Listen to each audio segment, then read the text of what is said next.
Assalamualaikum warahmatullahi wabarakatuh. Nama saya Dela Amanda, NIM B1032201054 dari akuntansi B Sore. Saya ingin menjelaskan tentang analisa laba kotor pada PT Unilever Indonesia. Yang pertama, eh, profil perusahaan PT Unilever Indonesia.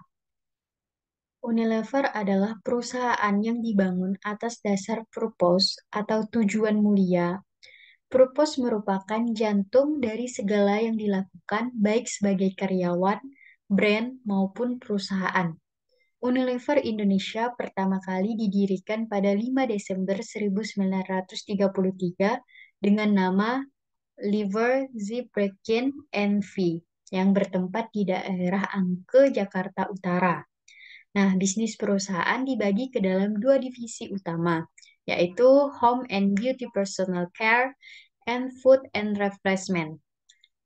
Produk Home and Beauty Personal Care yang mengutamakan manfaat dan inovasi, sementara itu produk Food and Refreshment dibuat dari bahan-bahan berkualitas tinggi yang berasal dari sumber berkelanjutan dan terus dinikmati oleh lintas generasi di Indonesia dengan kehebatan rasa, keaslian, nutrisi, dan nilai yang ditawarkan.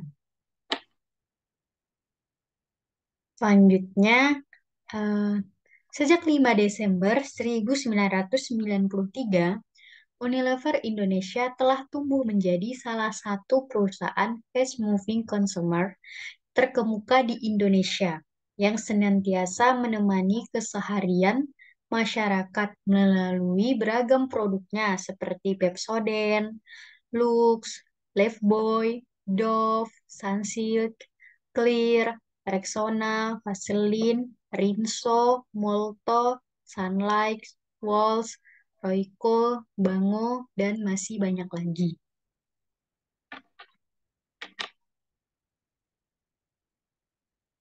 Analisis laba kotor secara umum, pengertian analisis laba kotor adalah analisis yang digunakan untuk mengetahui jumlah laba kotor dari periode ke satu periode, serta sebab-sebab berubahnya laba kotor tersebut antara dua atau lebih periode.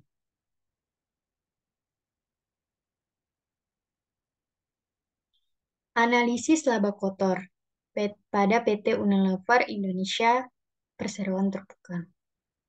Komponen penjualan bersih pada tahun 2020 sebesar 42.772.474 dan pada tahun 2021 sebesar 39.545.959 dan mengalami penurunan sebesar 3.426.515. Komponen harga pokok penjualan pada tahun 2020 sebesar 20.515.484 dan pada tahun 2021 sebesar 19.919.572 mengalami penurunan sebesar 595.912. Komponen laba kotornya tahun 2020 sebesar 22.456.990 dan pada tahun 2021 sebesar 19.626.387 mengalami penurunan sebesar 2.830.603. Nah, kesimpulan dari hasil analisa yang pertama, terjadi penurunan penjualan sebanyak 3.426.515 dari tahun sebelumnya, yaitu tahun 2020 ke 2021. Ini dipengaruhi oleh berubahnya harga jual atau penurunan kuantitas barang yang dijual. Nah, yang kedua, harga pokok penjualan juga menurun sebesar 595.912 dari tahun 2020 ke 2021. Perubahan ini dipengaruhi oleh harga pokok rata-rata naik atau penurunan jumlah barang yang dijual yang mengakibatkan penurunan laba kotor.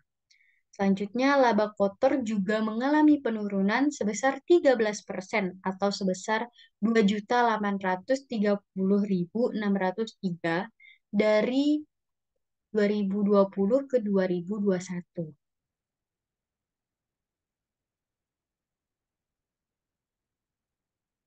Nah, jadi kesimpulannya dengan demikian dapat disimpulkan bahwa perubahan laba kotor disebabkan oleh pertama, perubahan harga jual. Yang kedua, berubahnya jumlah kuantitas atau volume barang yang dijual.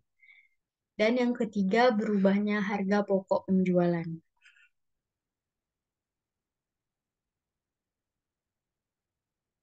Baiklah, sekian dari saya. Terima kasih.